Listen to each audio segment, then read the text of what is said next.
محمد معدن الجود والکرم وآلہ وصحبہ وبارک وسلم۔ اللہ تعالی ہماری اس حاضری کو قبول فرما۔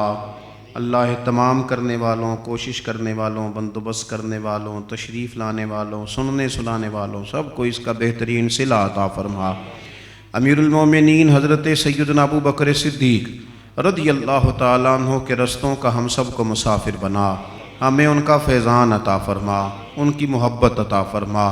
اللہ ان کی وفاداری کی خیرات ہمیں بھی نصیب فرما۔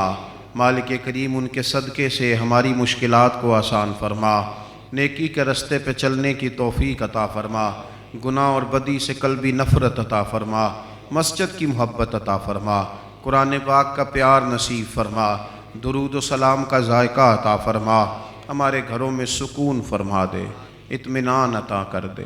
اے اللہ امت مسلمہ کے حق میں رحمت والے فیصلے فرما دے۔ اے اللہ ملک پاکستان پر اپنا فضل و کرم فرما دے، احسان فرما دے، ہم سب کے حال پہ رحمت فرما دے۔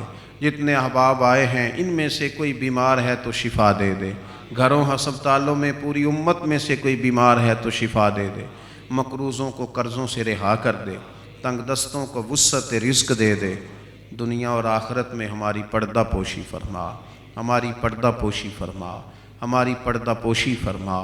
حضرت پیر سید طیب علی شاہ صاحب آستانہ علیہ حضرت کرمہ والا شریف آپ وصال فرما گئے۔ اللہ آپ کے درجات کو بلند فرما، آپ کی خدمات کو قبول فرما۔ اے اللہ آپ کے جتنے بھی متعلقین ہیں، مریدین ہیں، متوسلین ہیں، ان سب کو صبر جمیل عطا فرما۔ حضرت پیر صاحب رحمۃ اللہ علیہ کے فیضان کو ہمیشہ جاری و ساری فرما۔ رب اغفر وارحم وانت خیر الراحمین، وصلی اللہ تعالی علی حبیبہ سیدنا و مولانا محمد۔